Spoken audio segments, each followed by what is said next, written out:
Olá pessoal, sejam todos muito bem-vindos a mais um projeto desenvolvido pelo Estúdio 9.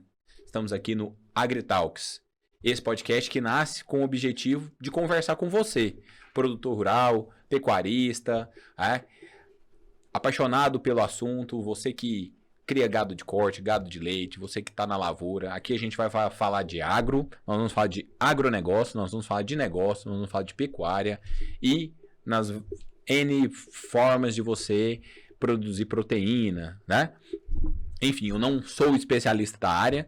Para quem não me conhece, meu nome é Rafael, sou um dos sócios do Estúdio 9 e estou lançando esse projeto com dois feras aqui que eu nem me arrisco a apresentá-los. Vou deixar que eles falem mais sobre eles, começando com o nosso grande parceiro e amigo aqui, Andremar.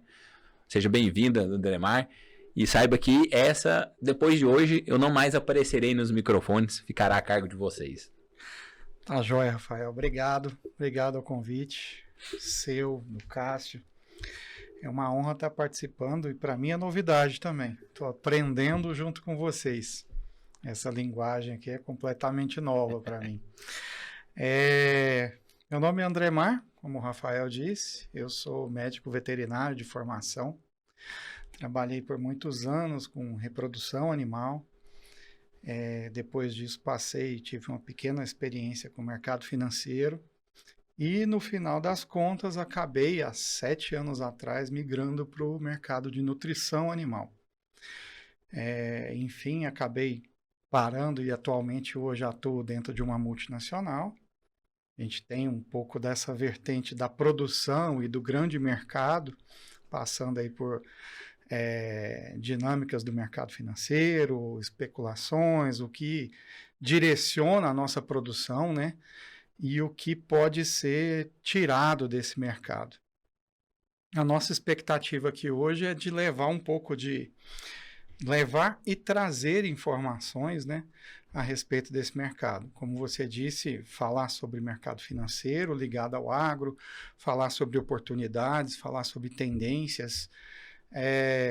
Técnicas também vão estar permeadas aqui, porque acho que isso é relevante também, mas não é um bate-papo que a gente quer trazer de um formato completamente técnico. Isso é quando ele for relevante para aquele momento. A nossa intenção do projeto é trazer relevância para aquele momento. Daí a nossa grade ser quinzenal, trazer os tópicos dessa quinzena, o que pode ser e o que pode ser mais relevante nesse momento, né? É isso aí. Bacana, bacana. E esse figura aqui, tem alguns anos que a gente se conhece, né, Cássio? Mas já vai um bom par de anos aqui, né, Rafael? Não dá pra contar, mas eu parei com esse trem. Eu, Samuel, às vezes a gente fica querendo lembrar das datas, né? E eu falei, não, para com isso. Aí vamos falar que já tem longa data aí. Cássio, quem que é o Cássio? Cássio. Obrigado aí pelo convite, obrigado, né, Andremar, também por estar junto nesse projeto. A gente já conversa, já tem alguns anos de formatar alguma coisa específica, né, para o produtor, tanto de pecuária quanto de grãos e outras, né, culturas também aí dentro do agronegócio. E a ideia é exatamente isso que o Andremar comentou, é trazer uma série de informações para o produtor conseguir tomar a sua decisão, mas de maneira antecipada, com planejamento. Não deixar as coisas, né, acontecerem no mercado, ele simplesmente reagir. E eu que trabalhei aí por quase 10 anos, né, nos principais bancos de investimento, corretora, já trabalhei em fundos de investimento, a gente sabe como é que é a dificuldade que o produtor tem de entender a parte técnica do mercado financeiro, esse linguajar, porque é muito específico. O pessoal da Faria Lima tem uma dificuldade muito grande de compreender do outro lado o que o produtor está querendo fazer, como é que é a margem, como é que são os prazos, né? Ano fiscal é totalmente diferente, então até a turma na Faria Lima conseguir compreender isso leva um certo tempo. E se esses dois mundos não se conversam, a gente tem um nicho e os riscos, né, tomados aí por ambas as partes muito grandes. Então a gente precisa preencher um pouco dessa lacuna. Eu acho que o AgriTalks vem exatamente nesse momento agora, uma série de coisas aí durante a pandemia, né? O pessoal aprendendo a lidar com tudo isso, diferentes culturas, né? Arroba, o saco de soja, o milho foi lá em cima, e aí de vez em quando dá aquela derrapada do dia para a noite, poxa, a China para de comprar, inventa lá uma moda que aconteceu, sei lá, uma epidemia, qualquer coisa de doença, e aí a arroba despenca, o preço da soja despenca e a maioria não sabe o que fazer ali naquele momento, né? Acho que vai ser uma boa escola aqui, a gente vai aprender muito, inclusive com os nossos convidados, trazer uma turma de peso, né, André Mar, para discutir com a gente. Acho que é por esses caminhos. Legal. E a gente estava conversando, né? Não só hoje, antes de começar essa gravação, mas é o que a gente vem já amadurecendo há muito tempo, que é o que e como trazer nesse podcast, né? Porque vocês já comentaram, assim, e talvez em outras palavras, produtor rural, seja pecuarista, né? Do agronegócio, da lavoura, se ele não tem a informação, ele atua por reação, tá? Por efeito manada, porque a coisa já está acontecendo, o famoso a vaca foi pro brejo, e aí de repente ele tem que tomar uma reação, né? A gente entende que esse projeto aqui, para você que está assistindo a gente, é um projeto onde essas duas figuras aqui vão dar a cara a tapa, tá? A cara deles e a cara do convidado aqui, que nos próximos episódios vai estar sentado no meu lugar, onde eles vão estar contando a verdade, contando a realidade do seu cenário, né? Da sua área de atuação, né? O Ademar não abriu a empresa que ele trabalha, quem sabe vocês ainda descubram nos assistindo ou ele conte, né? Mas eu queria voltar a palavra, porque o momento é ouvir vocês, porque depois vocês pouco vão falar, né? Vão mais perguntar, então Sim. Deixa hoje eu perguntar. Ademar, o que as pessoas vão poder assistir aqui? O que não vai faltar no AgriTalks? O que não vai faltar aqui é boa informação, né? Você e o Cássio tocaram num ponto importante, que é o de antever o mercado, né? Na pecuária a gente fala muito andar na poeira da manada. Quando você está na poeira da manada, é aquela mensagem que vem através do correio eletrônico, que vem na manchete do jornal, aquilo já aconteceu. Normalmente você está reativo a uma demanda. Se você se programar de forma com base nessas informações, você vai estar andando atrás de uma tendência. Então, boas pessoas programáticas já colheram resultados em cima dessa tendência. Você vai ser o final da cauda, né? Se sobrar alguma coisa, você vai colher alguma coisa, né? Então, tendência é uma coisa que a gente quer discutir muito aqui. Tendência, oportunidades, né? De uma forma clara, objetiva, numa linguagem simples. Por isso, trazer um produtor rural, trazer um técnico de referência, trazer pessoas que atuam no mercado direto ou indireto do agronegócio vai ser importante para nós. Porque numa mesa composta de diferentes pessoas, a gente tem diferentes ideias e chega num denominador bem melhor do que pessoas iguais. Então, a ideia é trazer sempre um convidado por vez, discutirmos pontos relevantes naquele momento, né? E alternativas. Chorar leite derramado, todo mundo tem PhD nisso. O problema é não derramar o leite. Como que eu não derramo o leite? Essa é a nossa oportunidade todo dia. E se a gente puder aprender com o erro dos outros, ainda melhor, né? Melhor ainda. É bom aprender enquanto a gente faz, mas muitas vezes dói muito forte no bolso. E se a gente puder aprender com o erro de um outro produtor e tentar acertar nas próximas vezes, ainda melhor. O Leomar falando de andar na poeira, né? Eu fico lembrando no mercado financeiro fazer análise de gráfico de histórico, né? Aqui eu compraria, aqui eu entraria vendido, né, Cássio? É muito fácil, né? Depois demais, depois que o mercado já rolou, né? Definir entrada, compra e venda é muito fácil, né? E para você, Cássio, o que não vai faltar? Depois eu quero perguntar de novo para o André Mar. Claro que a gente não tem bola de cristal. Aqui não é, obviamente, acertar tudo todas as vezes, mas a gente conseguir antecipar o máximo de situações possíveis. Óbvio que imprevistos vão surgir no meio do caminho, né? A gente não imagina que, sei lá, uma ferrugem asiática surja no meio de uma plantação, né, de soja, por exemplo. Uma pandemia, né? Uma pandemia. Esses são eventos americana. São eventos muito atípicos. Que, claro, se o produtor está preparado para essas adversidades, ele vai sofrer, mas ele vai sofrer muito menos do que aquele que não está preparado. Então, ele vai conseguir passar por um período mais turbulento, vai sofrer o caixa momentaneamente, mas ele vai conseguir passar por essa situação inteira permanecendo na atividade.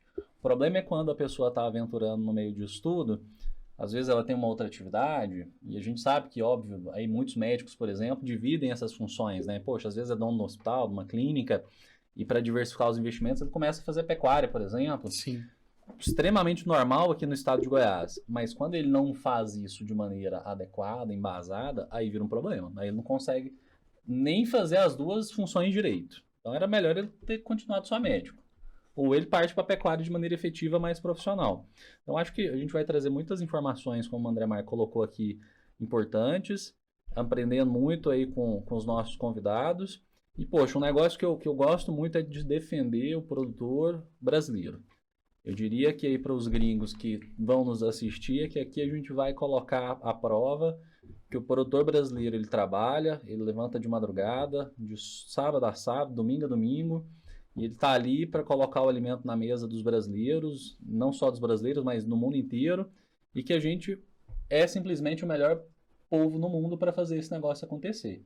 Então a gente preserva de maneira adequada aí as nossas áreas, a gente planeja isso de maneira sustentável. Óbvio que alguns aí fazem isso de maneira um pouco equivocada e tenta de maneira, né, equivocada prejudicar uma série de produtores, mas nós vamos provar que o produtor brasileiro de fato tem destaque nisso, que a gente faz muito melhor do que os gringos lá fora.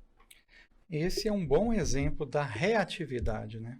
Quando a gente fala em meio ambiente, nós temos uma das melhores legislações do mundo hoje em termos de meio ambiente, em termos de proteção.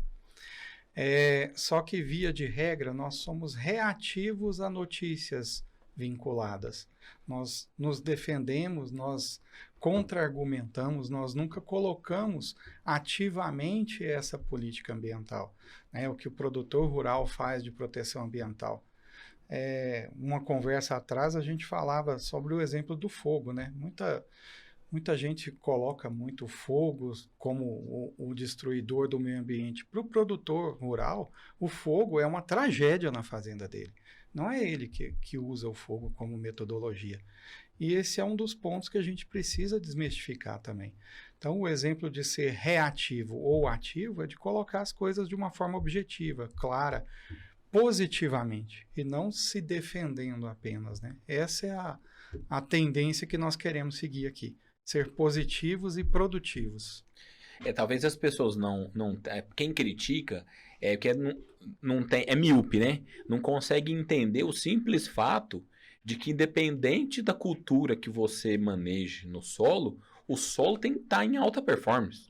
Né? Qualquer desequilíbrio ali de algum ingrediente, né? Aí, o maior exemplo disso é o quanto que viralizou o quanto que aumentou o uso do calcário, né? Sim. Uma baita de uma ferramenta usada para corrigir solo, transformar, né, um solo, um cerrado goiano, né, em alta produtividade.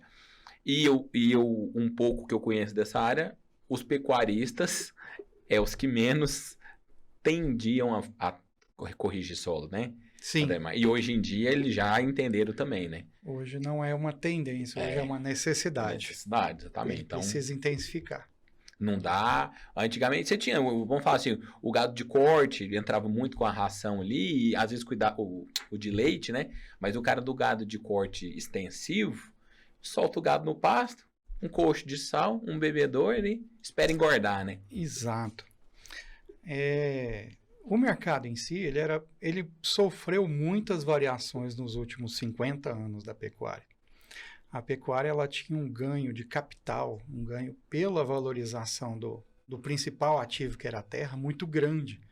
Então, a própria ocupação da terra trazia margem positiva para o negócio, né?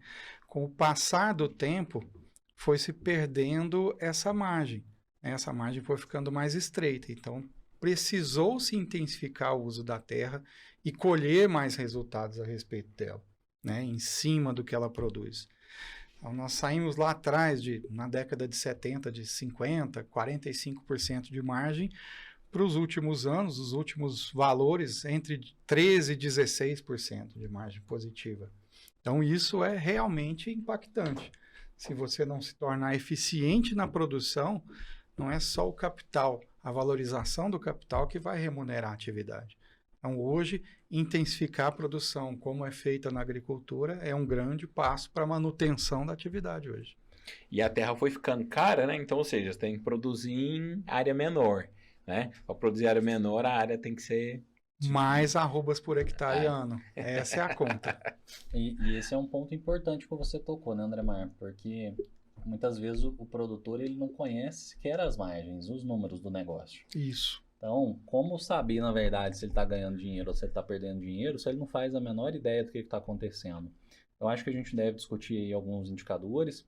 Claro, de uma maneira não tão técnica, a nossa ideia é tentar traduzir isso o máximo possível, mas se o produtor conseguir ter aí a noção do que é a margem dele, por exemplo, porque independe de quanto está valendo a arroba, quanto está valendo um saco de soja ou de milho, se ele tem lá uma margem já definida como alvo, poxa, aqui é o momento que eu devo fazer o meu seguro, minha proteção.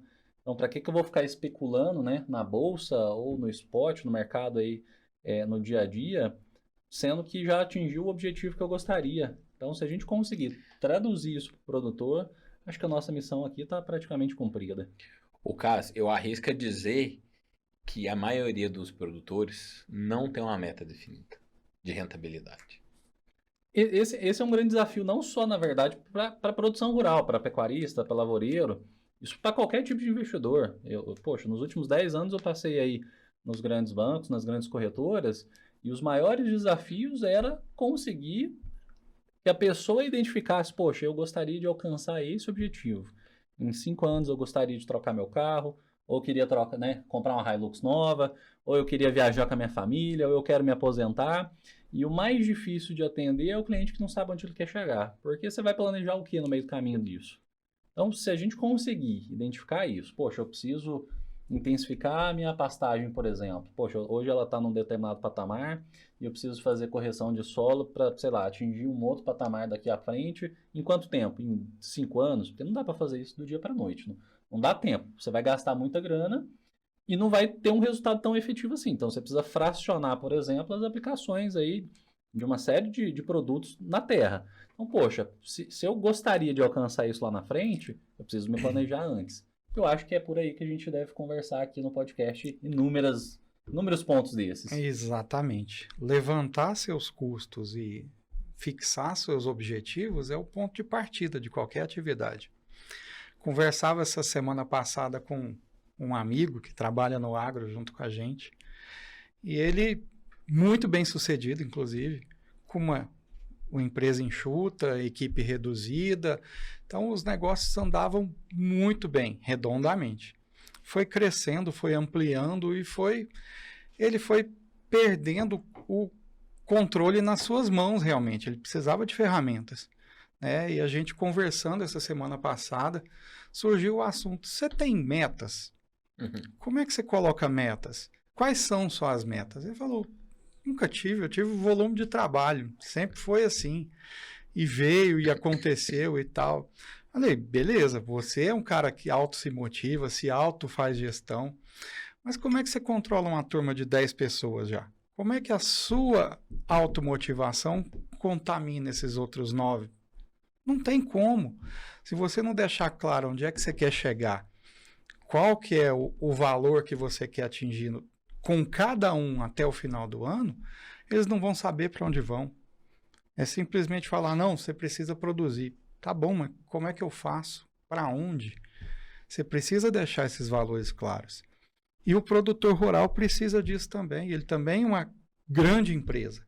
Talvez com um número reduzido de pessoas trabalhando com ele, mas cada um deles, se ele souber, a gente fala muito do quebra-galho, né?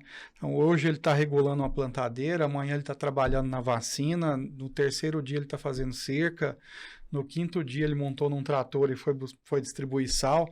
Ele não tem função. Ele faz tudo. É o polivalente, né? É o polivalente. É uma função lá no registro. Exatamente. Mas como é que você determina produtividade para ele? Se ele vai distribuir mineral, se ele vai fazer cerca, quantos quilômetros ele tem que fazer por dia? Quantos sacos, quantos pastos ele tem que distribuir por dia?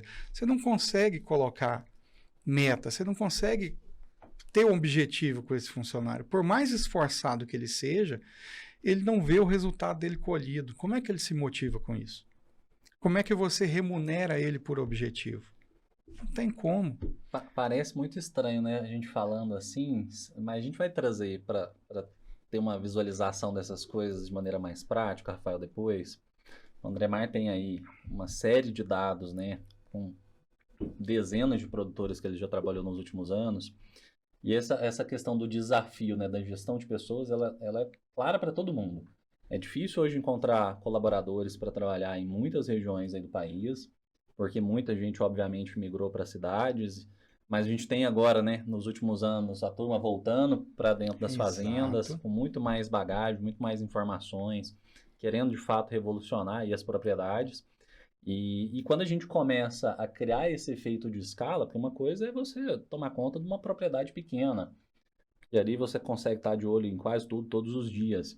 Mas as proporções que a gente já tem de propriedade hoje no nosso país, não dá para o dono, para o pecuarista ou para o lavoureiro olhar aquilo todos os dias. Então ele vai ter que confiar muito no trabalho da equipe, vai ter que saber monitorar isso à distância, vai ter que saber cobrar isso, precisa ter esses indicadores muito claros para as pessoas saberem se estão no rumo certo ou não. Precisa ser um gestor, né, antes de mais nada. Exato. E isso faz tanta diferença, eu já conversei disso com o André Mar inúmeras vezes. Só para vocês, não sei se você vai lembrar dessa conversa que a gente teve, por exemplo, dos motoristas das pá carregadeiras. Sim.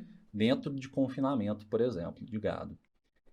Poxa, você tem lá uma equipe de diferentes motoristas, todos recebem treinamento, mas pode ser que um ou outro daquela equipe não esteja desempenhando tão bem ali a sua função, porque ele faz diferentes movimentos com insumos, né, para colocar ali, por exemplo, dentro do vagão misturador, um pouco aí sei lá, com sal, com, o que mais, de nutrição, com milho, torta de algodão. E aí, poxa, às vezes o sujeito fica com preguiça de voltar e pegar mais 50 quilos de um determinado ingrediente.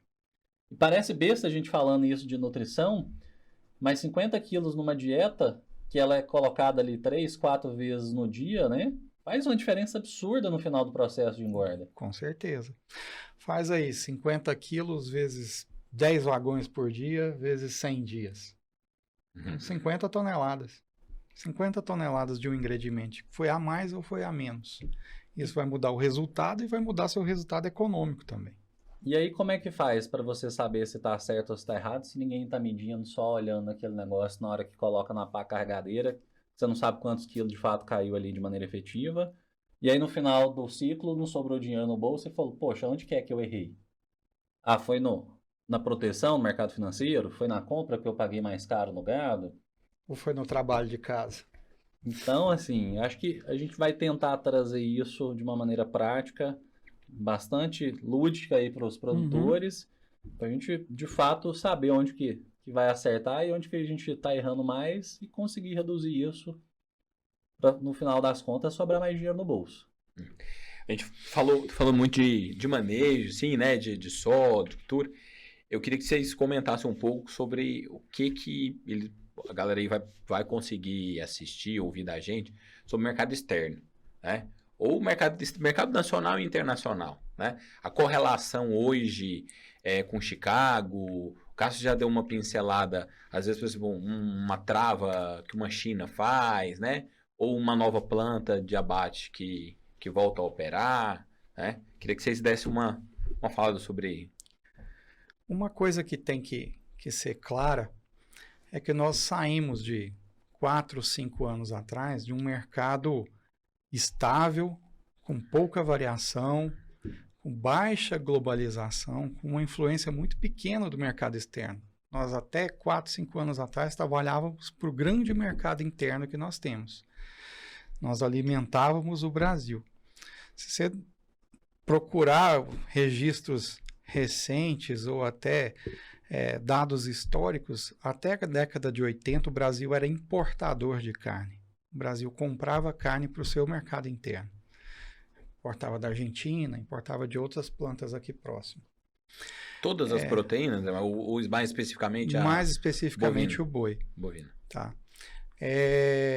De tempos para cá, nós passamos a ser grandes produtores. De 5 anos para cá, principalmente o mercado chinês, mudou a nossa forma de encarar o mercado de carne.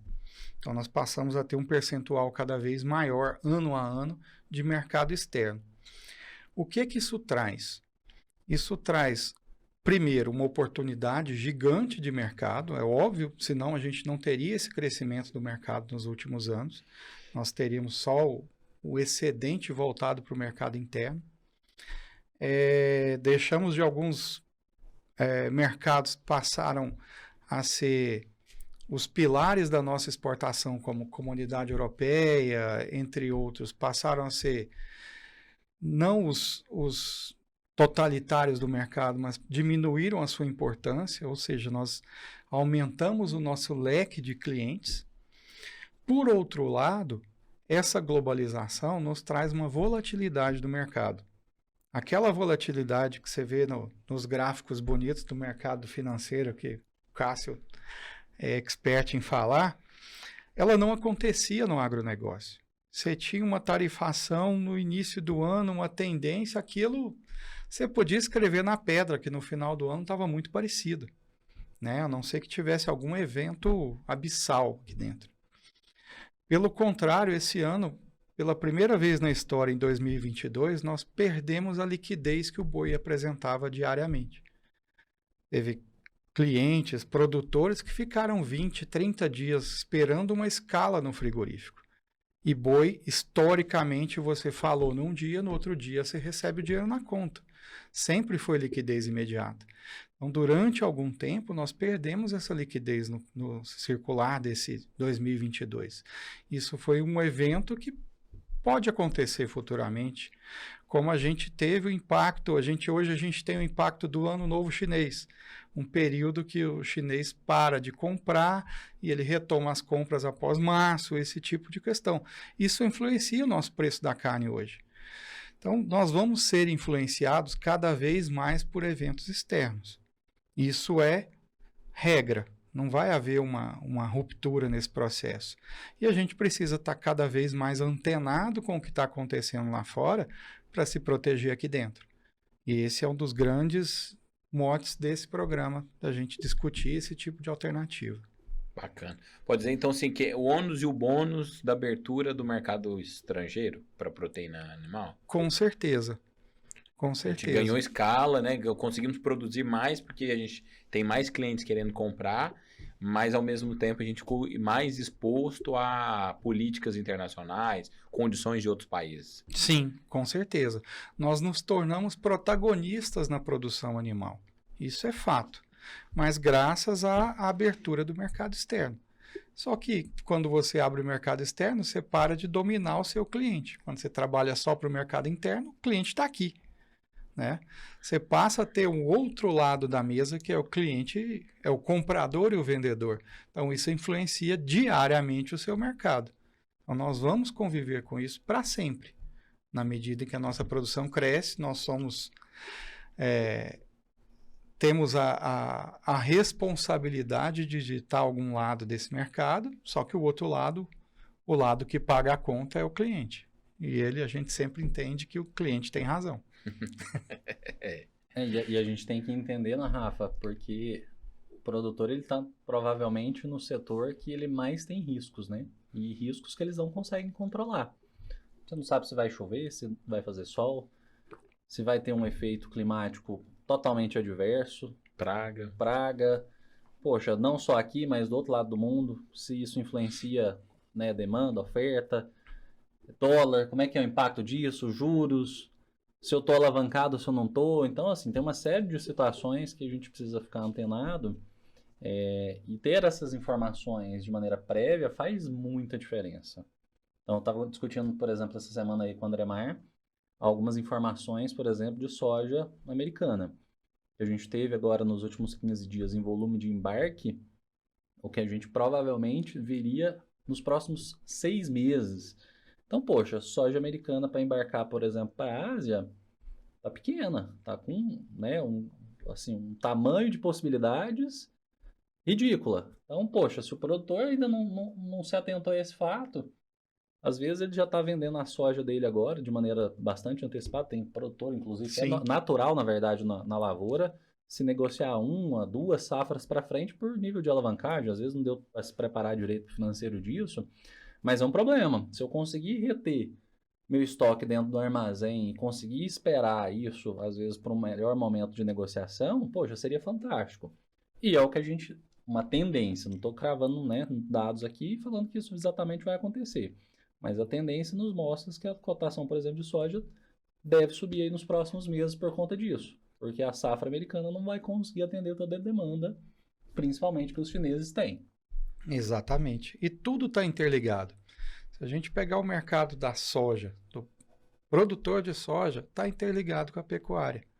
Esse exemplo do mercado é óbvio. Nós precisamos de uma fonte proteica para produzir carne. O farelo de soja é importante. Se eu tenho uma demanda maior no mercado internacional pela soja, eu reduzo o esmagamento aqui no Brasil e exporto mais soja in natura, o que acontece? Eu tenho uma oferta menor de farelo de soja. Vai pressionar o preço de substitutos, como farelo de algodão, farelo de amendoim, torta de algodão, caroço de algodão. São substitutos naturais de uma fonte proteica nessas dietas. Então, mexe com todo o mercado novamente. Você mexe com a viabilidade do negócio, você mexe com a margem. Então, estar atento, estar preparado para essas tendências é o que faz você ganhar dinheiro ano que vem ou perder dinheiro ano que vem. Isso é fato. E muitos produtores, às vezes, quando acontece, não sabem nem aonde recorrer, né, André Mar? Poxa, onde que eu compro farelo de amendoim? Nunca comprei esse negócio. Exato. Às vezes nem sabe que tem, né? Que pode, né? É. Mal tá mal assessorado. Exatamente. Por um veterinário. A troca natural que existe é falar em trocar milho por sorgo, mas tem N possibilidades, né? Desde uma polpa de tomate de uma fábrica, a farelo de amendoim, e por aí vai. Tem 1000 possibilidades. O boi te dá essa vantagem. O frango e o suíno, não. O frango e o suíno, obrigatoriamente, trabalham com milho, farelo de soja. A dieta é mais restrita. Totalmente. Ó. O boi é uma máquina de produção de carne independente do insumo que você coloca ali. Come o que der. E boa parte dos produtores, inclusive, entenderam que o boi é a grande colheitadeira, né? Exato. Que ele, na verdade, não é um produtor de boi, ele é um produtor de capim. E se ele não cuidar do capim de maneira adequada, na época da seca, ele não tem o que o boi comer. Então, se ele não fizer todo esse preparativo, todo esse manejo de maneira adequada, ele vai chegar lá na época, não tem pasto suficiente, precisa sair correndo, vendendo aí o gado para alguém, aí a cotação, né? Perdendo dinheiro. Lá embaixo, o lucro já foi embora, porque exatamente não se planejou antes. E eu acho que é como a gente comentou há pouco. Se a gente se planeja com antecedência, a gente consegue vislumbrar algumas situações e evitar muita coisa. Essa demanda sobre a venda antecipada por falta de pasto ou qualquer coisa é um detalhe interessante que está acontecendo nesse momento atual. A gente sofremos com um atraso no início do período de chuvas, e isso demandou uma baixa quantidade de pasto disponível agora, além de todo o cenário da baixa do boi. Nós estamos vivendo um ciclo de baixa nesse momento. E várias pessoas questionam isso o tempo todo. Eu tiro o pé da produção, eu mantenho uma produção linear de baixa produtividade para diminuir o custo operacional na fazenda, o custo de investimento na fazenda. É uma analogia bem interessante de se fazer. Você imagina que você tenha uma loja que venda celular. Você comprou um celular que valia R$2.000 há 6 meses atrás e hoje ele vale R$1.500. Se você cruzar os braços e esperar esse celular voltar para R$2.000 para começar a vender eles novamente, você acha que sua loja vai viver muito tempo? Então, essa é a realidade que o produtor passa hoje. Se ele tirar o pé da produção, se ele diminuir o seu investimento em produtividade, não estou falando de investir em estrutura, de construir algo novo, não. De tirar o pé da suplementação, por exemplo, e diminuir o ganho de peso diário, o que vai acontecer? Ele vai manter esse estoque caro de animais que estão na fazenda por mais tempo. Em média, esse animal consome R$60 de pasto por mês. R$ 2 por dia. Toda vez que ele prolonga mais esse animal está lá dentro, ele diminui o faturamento anual dele, porque ele perde a oportunidade de tirar esse estoque caro da fazenda e colocar um mais barato que está disponível no mercado. O seu giro deixa de ser negativo e passa a ser positivo com esse estoque mais barato. Isso se pensando num recriador e num terminador, né? Alguém que faz engorda. Então, esses são exemplos claros que se tem no mercado da falta de informação, da pura falta de uma linha de raciocínio lógico. Sabe? É realizar o prejuízo daquele estoque caro que o mercado te colocou e você não tem influência nenhuma sobre ele. Se ele vai ficar com você ou não, sim, você tem influência. Mas realizar aquele prejuízo num espaço mais curto possível e fazer 2 giros, 3 giros para recuperar a margem e tampar aquele buraco que foi criado ali, é a sua solução. Só tem ela. Tirar o pé, você vai morrer abraçado com aquele estoque caro na fazenda. Acho que a gente vai aprender aqui, Rafa, a roer muito osso para chegar lá na frente e conseguir comer um bom filé. Acho que se a gente também conseguir fazer esse movimento aqui com a turma, vai ser sensacional. Acho que é bem por aí que a gente... alguns resultados que a gente almeja alcançar com o AgriTalks. Você falou de risco, né? Era a última coisa que eu tinha notado aqui, assim. Acho que inevitavelmente a gente vai tratar, que vocês, né, vão tratar muito de exposição ao risco, né? Acho que a atividade rural, né, o agronegócio, ele está sempre exposto ao risco, né? Seja climático, seja praga, seja preço, logístico. Aí, hoje eu estava conversando com uma prima minha lá em Rio Verde, tem granja de ave para perdigão. Os frangos prontos, 2 caminhões foram lá, recolheram os frangos, atolaram, passaram a noite atolados, os frangos morreram. Morreu 2 caminhões. Tiveram que voltar para enterrar na fazenda. Tem lógica. E às vezes a gente não está preparado para isso, né? A gente não... Poxa, tá lá no planejamento uma situação atípica dessa? Situação de crise emergencial. Faço o que quando acontece?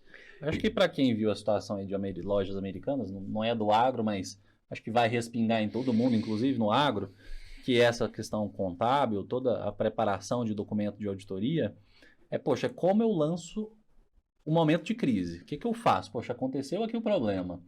Quais são as primeiras pessoas a serem acionadas? O que cada uma dessas pessoas toma de atitude na sequência? Eu acho que poderia ser um caso como esse. Poxa, tive a informação, o caminhão está atolado. E aí? O que eu faço? Mando um trator? Não mando um trator puxar?